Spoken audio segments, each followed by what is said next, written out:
Assalamualaikum warahmatullahi wabarakatuh. Kembali lagi dengan saya, Siti Budiarti, mata kuliah Hukum Asuransi kelas D. Baiklah, di sini saya akan mempresentasikan topik pertemuan ke-11 dan 12 yang berjudul jenis-jenis usaha asuransi. Menurut Undang-Undang Nomor 14 Tahun 2014 tentang usaha perasuransian adalah segala usaha yang menyangkut jasa pertanggungan atau pengelolaan risiko, pertanggungan ulang risiko, pemasaran dan distribusi produk asuransi atau produk asuransi syariah, konsultasi dan keperantaraan asuransi, asuransi syariah, reasuransi atau reasuransi syariah, atau penilaian kerugian asuransi atau asuransi syariah. Adapun jenis-jenis usaha asuransi yang pertama yaitu asuransi jiwa. Jenis asuransi satu ini dikenal memberikan keuntungan finansial pada tergantung atas kematiannya. Sistem pembayaran untuk jenis asuransi jiwa pun bermacam-macam. Ada perusahaan asuransi yang menyediakan pembayaran setelah kematian dan yang lainnya bisa memungkinkan tertanggung untuk mengklaim dana sebelum kematiannya. Asuransi jiwa dapat dibeli untuk kepentingan diri sendiri dan atas nama tertanggung saja atau dibeli untuk kepentingan orang ketiga.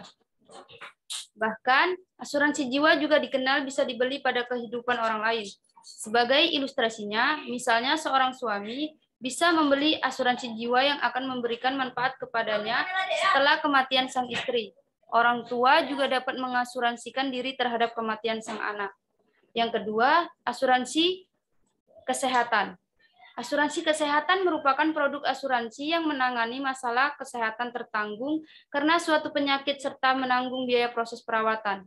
Umumnya, penyebab sakit tertanggung yang biayanya dapat ditanggung oleh perusahaan asuransi adalah cedera, cacat, sakit, hingga kematian karena kecelakaan. Asuransi kesehatan juga dikenal bisa dibeli untuk kepentingan tertanggung saja atau kepentingan orang ketiga. Yang ketiga, ada asuransi pertanian. Asuransi pertanian adalah produk asuransi yang menjamin risiko kerugian dalam usaha tani. Program asuransi petani ini diinisiasi oleh pemerintah dalam rangka meningkatkan kesejahteraan petani yang banyak mengalami kendala gagal panen. Pasalnya, pertanian merupakan sektor yang beresiko karena sangat bergantung pada kondisi alam. Kekeringan, curah hujan terlalu tinggi, hingga serangan hama penyakit dapat merusak komoditas tanaman yang sedang berkembang. Tentu saja hal ini menjadi masalah besar pada era kini, di mana kondisi alam sudah tidak lagi bisa diprediksi. Yang keempat, ada asuransi pendidikan. Asuransi pendidikan merupakan alternatif terbaik dan solusi menjamin kehidupan yang lebih baik, terutama pada aset pendidikan anak. Biaya premi yang harus dibayarkan tertanggung kepada perusahaan asuransi berbeda-beda sesuai dengan tingkatan pendidikan yang ingin didapatkan nantinya. Tingginya biaya pendidikan dan kondisi lain yang memperburuk ekonomi seperti melemahnya mata uang kita terhadap dolar Amerika berpengaruh pada biaya pendidikan anak nantinya. Menyadari bahwa hal ini jelas akan memberatkan orang tua, maka tak jarang orang tua sekarang memilih untuk mempunyai asuransi pendidikan. Yang kelima, ada asuransi jasa raharja. Asuransi jasa raharja adalah asuransi sosial milik negara atau BUMN yang bertanggung jawab mengelola asuransi kecelakaan lalu lintas bagi penumpang baik angkutan umum, kendaraan pribadi maupun pejalan kaki. Pengajuan klaim kecelakaan yang ditanggung jasa raharja dibedakan menjadi tiga jenis, yaitu yang pertama korban luka, kedua korban cacat permanen, ketiga korban meninggal dunia. Yang keenam, asuransi kebakaran.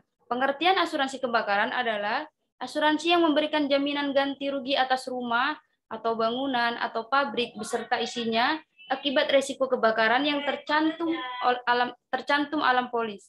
Pada dasarnya, asuransi kebakaran memiliki fungsi utama sebagai perlindungan dengan cakupan pertanggungan risiko kebakaran petir, ledakan, kejatuhan pesawat terbang, dan asap. Yang ketujuh, ada asuransi sosial dan tenaga kerja. Asuransi sosial tenaga kerja yang selanjutnya disebut ASTEK adalah sistem perlindungan yang dimaksudkan untuk menanggulangi risiko modal yang secara langsung mengakibatkan berkurangnya atau hilangnya penghasilan tenaga kerja. Program asuransi sosial tenaga kerja atau ASTEK dalam peraturan pemerintah ini meliputi yang pertama program asuransi kecelakaan kerja, yang kedua program tabungan hari tua yang dikaitkan dengan asuransi kematian. Baiklah, sekian dari presentasi saya. Jika ada kata yang salah, saya mohon maaf. Semoga materi jenis-jenis usaha asuransi ini dapat bermanfaat bagi kita semua.